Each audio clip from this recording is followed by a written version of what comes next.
নমস্কার সুপ্রিয় দর্শক বন্ধুরা, আশা করি সবাই ভালো আছেন। আজ আমরা এমন একটি রেসিপি শেয়ার করছি যেটির জন্য কোনো মাছ মাংস বা তরকারি কোনোটি প্রয়োজন নেই। আর লাঞ্চ অথবা ডিনারে শুধুমাত্র এই রেসিপিটি দিয়েই আপনি শেষ করে ফেলতে পারেন 1-2 প্লেট ভাত অনায়াসে।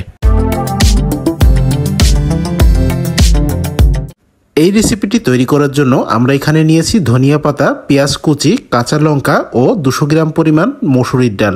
মসুরির ডালগুলো আগে থেকে ভিজিয়ে রেখেছিলাম। এখন এই সমস্ত উপকরণগুলো একসাথে ব্লেন্ডারে দিয়ে ব্লেন্ড করে নেব। তবে বাড়িতে যদি ব্লেন্ডার না থাকে কোনো সমস্যা নেই, এটি আপনারা শিলপাটায়ও বেটে নিতে পারেন। উপকরণগুলো ভালোভাবে ব্লেন্ড করা হয়ে গেছে। এখন আমরা ব্লেন্ডার থেকে একটি আলাদা পাত্রে এই পেস্টটি ঢেলে নিচ্ছি এবং এই পেস্টের সাথে যোগ করে দিচ্ছি সামান্য পরিমাণ লবণ, হলুদ, কালো জিরা আর শুকনো লঙ্কার গুঁড়ো। এবার এই মশলাগুলোর সাথে ডালের পেস্টটি খুব ভালোভাবে ফেটিয়ে নিতে হবে।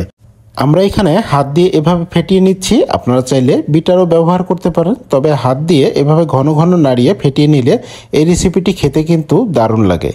এখন আমরা কড়াইতে তেল গরম হতে দিয়েছি। তেলটা খুব ভালোভাবে গরম হয়ে এলে আমরা ডালের পেস্টটি চামচের মাধ্যমে এভাবে ভেজে নিচ্ছি। বড়াগুলো আপনি চাইলে হাত দিয়েও এভাবে বসিয়ে নিতে পারেন, তবে অনেক বোনেরা গরম তেলে কিন্তু ভয় পায়, তাদের জন্য এই বিশেষ টেকনিক। তবে এই বড়াগুলো ভাজার সময় একটা বিষয় অবশ্যই খেয়াল রাখতে হবে, চুলার আঁচ যেন খুব বেশি না থাকে। তা না হলে কিন্তু এই বড়াগুলোর বাইরের পিঠটা ভাজা হবে কিন্তু ভেতরে কাঁচা থেকে যাবে। অল্প কিছুক্ষণ পরে আমরা কড়াইটা এভাবে ঘুরিয়ে দিচ্ছি যাতে তেলগুলো বড়ার উপরের পিঠেও লাগে এবং ভালোভাবে ফ্রাই হতে থাকে। এখন আমরা এই বড়াগুলো উল্টে পাল্টে দিচ্ছি যাতে দুই পিঠ সমানভাবে ভাজা হতে থাকে। খুবই অল্প উপকরণ আর খুব কম সময়ে মাত্র 10 থেকে 12 মিনিটের ভিতরে আপনিও কিন্তু বাড়িতে তৈরি করে নিতে পারেন এরকম মুখরোচক একটি রেসিপি। বড়াগুলো ভাজার মাঝ পর্যায়ে আমরা দিয়ে দিচ্ছি শুকনো লঙ্কা। এই শুকনো লঙ্কার ফ্লেভারে বড়াগুলো খেতে কিন্তু আরও ভালো লাগবে। আর গরম ভাতের সাথে যদি আপনি এই শুকনো লঙ্কা ভাজা, সামান্য লবণ আর সরিষার তেল মাখিয়ে এই বড়াগুলো দিয়ে একগাল মুখে নেন, তাহলে কতটা মজার লাগবে সেটি আপনি কল্পনাই ভেবে নিন। সুপ্রিয় দর্শক বন্ধুরা, এই বড়াগুলো দেখে কিন্তু আমার ভীষণ লোভ হচ্ছে। আপনার কেমন লাগছে সেটি কমেন্ট বক্সে জানানোর অনুরোধ রইল। আর এরকম সহজ সহজ রান্নার দারুণ সব রেসিপি দেখতে আমাদের ইপি কিচেন চ্যানেলটিকে অবশ্যই সাবস্ক্রাইব করে রাখবেন।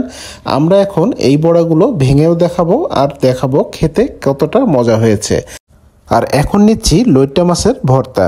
এটিও কিন্তু গরম ভাতের সাথে ভীষণ মজার লাগে।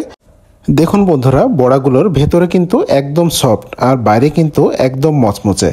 এখন আমরা সেই শুকনো লঙ্কা ভাজাগুলো ভাতের সাথে এভাবে মেখে নিচ্ছি সরিষার তেল আর সামান্য লবণ যোগে। তো বন্ধুরা, ভিডিওটি ভালো লেগে থাকলে অবশ্যই লাইক এবং শেয়ার করবেন। আর আমাদের এই ভিডিওটি কেমন লাগলো কমেন্ট বক্সে অবশ্যই জানানোর অনুরোধ রাখছি। তো আজকে এখানেই শেষ করছি। কথা হচ্ছে পরবর্তী বৃহস্পতিবার ঠিক সকাল 10টায়। ততক্ষণ পর্যন্ত আশা করি সবাই ভালো থাকবেন, সুস্থ থাকবেন। ধন্যবাদ।